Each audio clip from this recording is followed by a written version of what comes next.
today. If you didn't meet me at Club Fair, my name is Elise. I'm the president of Functional Neurology. I'm in my 5th trimester and I've been the president for, this is my 3rd try now. Jackson here is our vice president. He's in his 7th try, and he is moving into clinic soon, but he's also pursuing his carrot diplomate, which is one of the specialties you can get going into that makes you a licensed chiropractic neurologist. So if you really are looking into neurology already, you're really excited about that track, he's a really good resource for you. And he's also a good resource for adjustment if you go to the clinic. And then coming up too, we also have some new officers, Ted and Blade are both here. They're really excited to have them on board. If you're interested for officer opportunities, I know it's your first week. I know you're like, what is going on first week of clubs? And you're like, what's going on? You can become an officer of a club during your 2nd trimester or further. If at any point you're interested in any of the clubs to be an officer, you have to reach out to their president, their vice president, and they can get you on board pretty quickly. And the more people we have on board, the better for us, especially as Jackson and I both move into those upper trimesters. And then Dr. Marcus back here is our faculty advisor. If you haven't met him yet, he pops in here and there. He adds comments. He might do a presentation, or we'll find out. He's always our last minute. Hey, you're doing a presentation on Friday. So, if you haven't already, please feel free to add our social media accounts. We have a group me and an Instagram, both of which every Thursday at 4:35 I will post, hey, this is what we're doing this week. It's specifically that time because I have an alarm set because I always forget.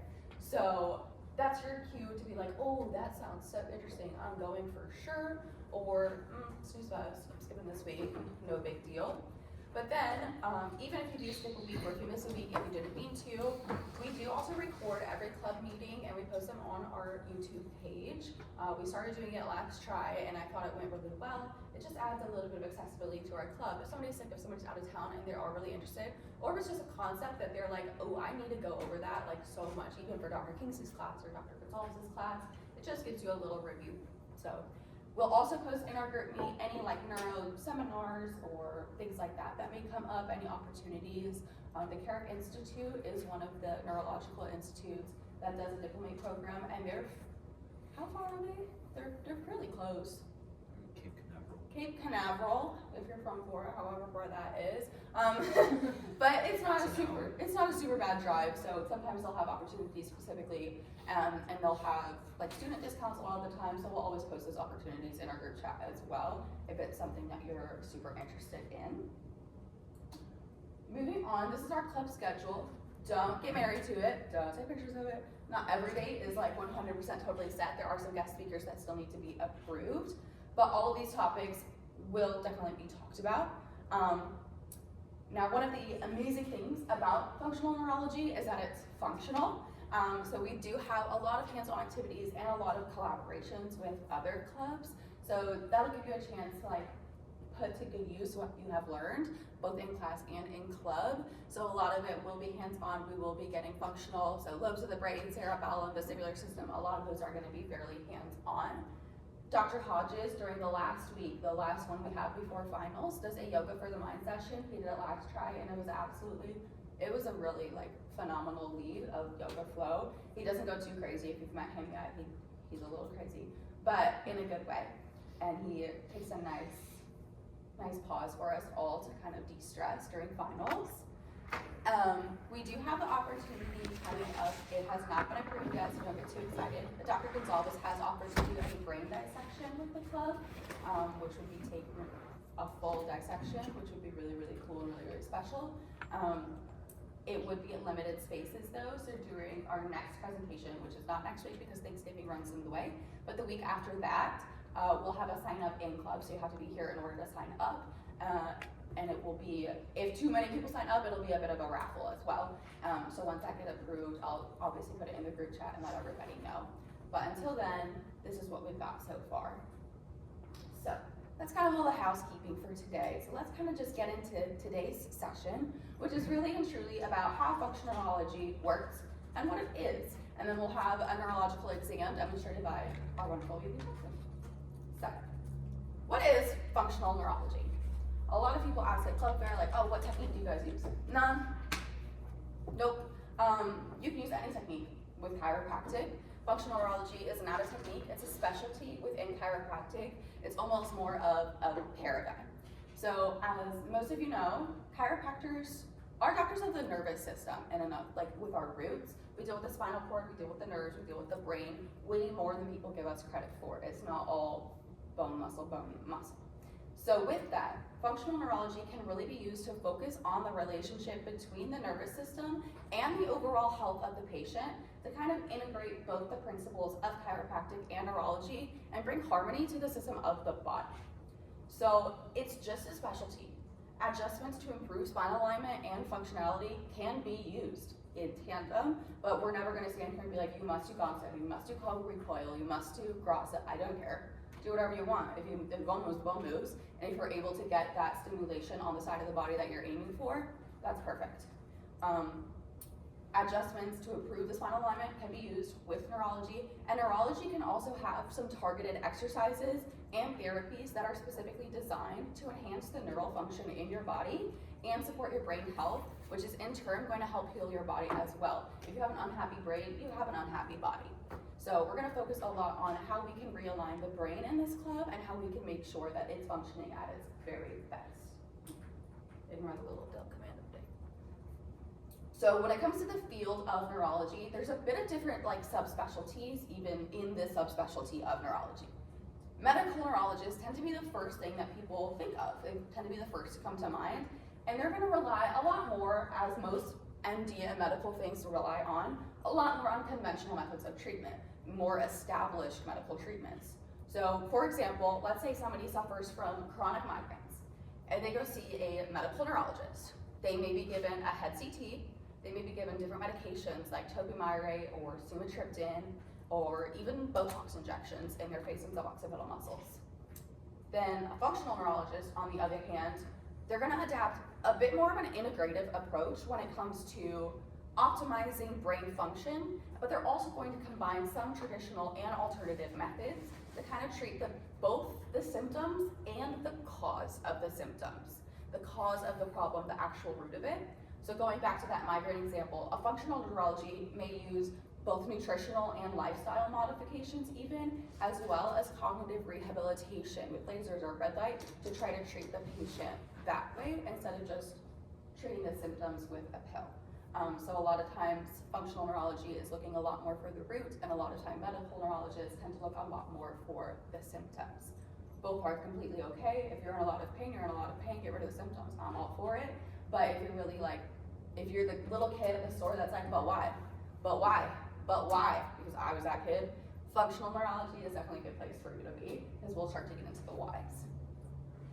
So when it comes to neurology, both medical neurology and functional neurology, obviously both fantastic options. We even complement each other as well. We can use medicine in tandem with functionality. They both work. That's why they both exist. So we can obviously never say don't ever see a medical neurologist. You can work together. You can treat together. It's even if you plan to specialize, even as a chiropractor, reach out to neurologists in your area. Say, hey, I'm a chiropractor. You get good patients. You can trade back and forth. It would be a really good way to complement each other. But you can also see so many similar patients, including but not limited to, obviously, migraine patients, patients with mental health disorders, patients with movement disorders, and many, many more that we may touch on over the course of the trimester, we may not, but just know that neurology is not, a lot of people think when you specialize, you tear down your scope, you see a lot less people. And when it can be exactly the opposite, because almost every person on earth has something going on in their brain that maybe they might not even be aware of. And it's something like, even in this room, probably somebody has migraines. One definitely does, because it's me. Probably somebody has ADHD, probably somebody has depression. It's things like that that are really regular and really common that don't narrow down your scope of practice at all, because it happens to so many people. So when we're talking about treating them, obviously I've talked a lot about that, but let's start to get into how does functional neurology truly treat these patients? What do you mean when you say it's all functional? How does it even work? What's that pathway? The answer is neuroplasticity. So neuroplasticity, has anybody heard that word before?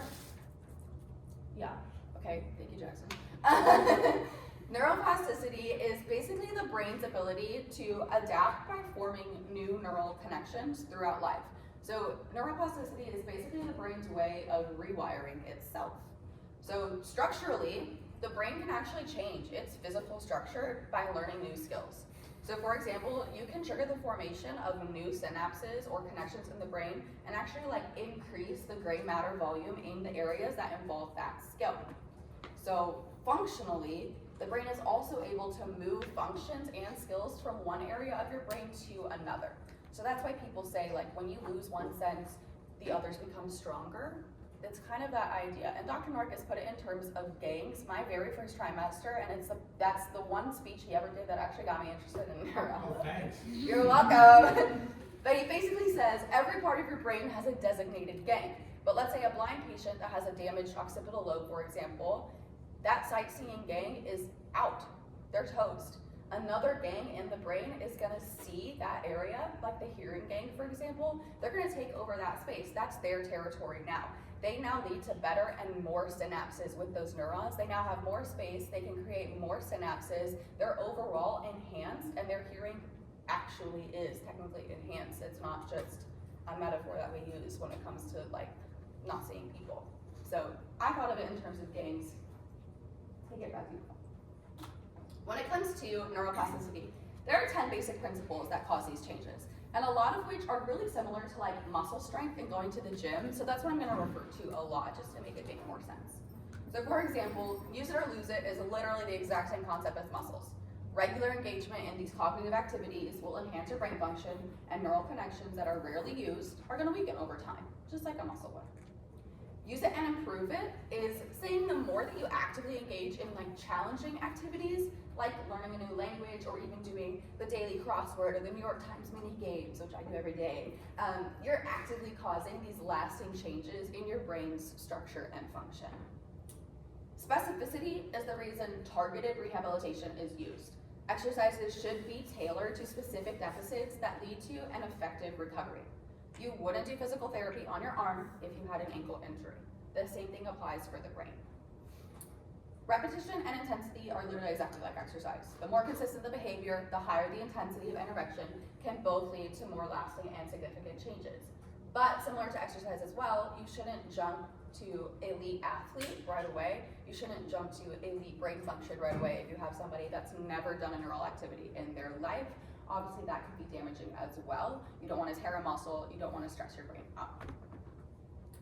Salience is the idea of engaging in more of a meaningful and personalized activity. So for example, if tonight I said, why don't you guys go home and study AP Government? Who would do it? Nobody. Why? Because none of us wants to waste our time. That sounds boring. Nobody is going to waste time and learn information that you don't necessarily need to know, and your brain knows that. And even when you're studying for things that you kind of think okay, this is such a waste, I'm a crack actor, why do I need this? Your brain is going to take that in, and it's going to be a lot less likely to retain that information. But if you have a physiology test with Dr. Roma tomorrow morning, I bet you're going to study it tonight, and you might retain it even a little bit, So you're going to be a lot more motivated to learn when it's a concept that's a lot more applicable to you and something you need to know. And then next is timing. When we talk about timing, it's not just about how long you do a certain exercise or intervention, but it's also about when you do them. So for example, most of us have figured out by this point in our lives, studying after 3 in the morning, bad idea. It's not always leading to your best brain function. Sometimes it happens, we all have to do it, I totally get it, I do it too. But it's not always the best time for some development of synapses. You're groggy, you're tired, it's not really gonna do it. But if you do it at 3 in the afternoon, when you've just had your Celsius and you're ready to get going, it might be a great time because your brain is high functioning at that time. It's excited, it's ready to go, it's not all sleepy and groggy. So we're talking about when in the day can you do it. The next is age does matter. And unfortunately, that sucks to say because it's sad because a lot of patients are going to be older patients. And I'm not saying it's not impossible for them to have neuroplasticity, but it does take an effect. It's like learning a new language. If you're bilingual and you learned a new language when you were 3 years old, it was super, super easy. But if you're 25 and trying to learn Spanish for the first time in your life like I am, it freaking sucks. And it makes you want to throw Duolingo across the room. It's terrible. It's just not fun. So I've been fluent in German since I was a little kid because I learned it when I was 2, 3. It's something that has stuck with me all this time because I learned it so young. And it's so much harder for me to learn something as a fully grown adult because I've never used it before. So neuroplasticity does decline as you age, but with appropriate stimulation, it can still be done, especially to a certain extent. And finally, transference and interference kind of go hand in hand. The skills you learn can actively be transferred and easily transferred to one another. So for example, people that are really strong, like problem solvers, also tend to have a fairly good memory because those skills are really closely related to each other. Whereas with interference, learning pathways can also suppress other pathways. So for example, you probably all know your phone number by heart, right? If you transferred phone carriers and you had to get a new phone number, it would originally be really difficult for you to get back into that phone number because your brain would keep going back to the pathway of the old one. But eventually, you won't even be able to remember your old one because this new pathway is going to become so much stronger. You'll completely suppress that memory as this one takes a hold. So it kind of works that way. We're interfering with other pathways and transferring with others. So when we kind of put all these principles of neuroplasticity to good use, we find that central integrated state. This is the optimal state we want all of our patients to be. This is where your nervous system is effectively integrating and processing information from sensory, motor, and cognitive sensations and functions all at once. So creating that harmony in that patient that we discussed earlier, this is our goal when it comes to neurology and really just patients in general. All right, so when it comes to kind of how we find that central integrated state, we talked about how we get there, where to start with that neuroplasticity.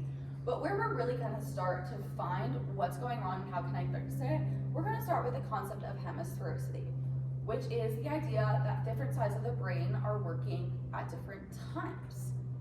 Now, hemisphericity as an entire concept, as just a label for the brain, is not up to date. It's not 100% accurate for every neural connection. We know this. But that's because it doesn't apply to every neural connection. Because at the end of the day, you can't turn off your brain. Your brain in its whole is always working all of the time.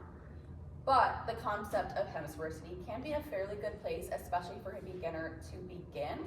So with this, we can kind of help narrow down treatments and create more specific protocols to kind of help further our patients' care. It can definitely be a good starting place. But just know in your heart of hearts, it's not the entire brain. It's not how it works. You're not 100% right-brained, and your left brain is just shriveled up in the corner. So that's not how it works.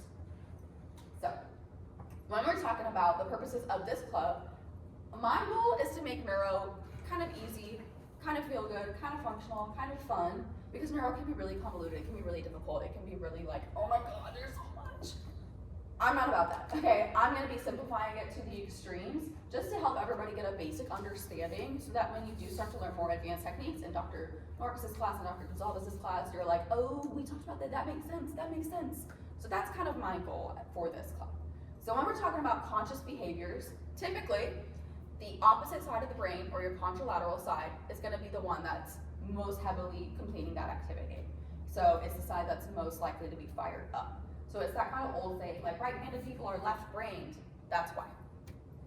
But unconscious behavior and involuntary behaviors, like a reflex, for example, those are typically firing from the same side of the brain, otherwise known as the ipsilateral side. And that's because, like for example, if you put your hand on the hot stove, your brain has to very quickly, really quickly fire, realize this is hot and you need to move your hand. That sensory input doesn't have time to go all the way up and across and all the way down and across and back down. It just has to go, whoop. Yeah, it has to be really, really quick or you're gonna end up with a burnt hand. So it takes the quickest route available to react in an appropriate amount of time frame. So that's kind of where we're gonna go with just contralateral ipsilateral for this club, but just know as you move forward into neurology, it doesn't cover everything. So, now, I've talked a lot, obviously. All of these concepts are probably flying around in your brain. I don't want to overwhelm any of you. Neurology, like I said, can be a very hard subject. It's extremely complex, it's very convoluted. There are so many things that go into it, and even some things that we as doctors don't completely understand yet because nobody really knows. And it's always funny to me to think that the brain is trying to figure out how the brain works. That's so silly. But The brain, like I said, it controls absolutely everything in your body at all times. It doesn't turn off, it is always working. There are neural connections firing at this very minute while you sleep, while you run, everything you do, your brain is working. So it does become super complicated really quickly. But the more that you come to club, the more that you start kind of applying these concepts, the better you're gonna start to understand it, and it will make you all better doctors. If you met me at club fair, you heard me say it. I am never going to be the person that says, you should be a functional neurologist. You should be a chiropractic neurologist, and you should dedicate your life to solving neurological mysteries. And I will never say that, because I am the president of this club, and I'm not getting a neurologist, just definitely. But I wanna be the best chiropractor that I can be. I wanna understand the nervous system to a T. Because if I understand the nervous system, I understand the body. So, everything that happens to you does happen inside your brain. Pain happens inside your brain. If you don't have a brain, you would not feel pain. So, why is it in your head? It's still real. So that's my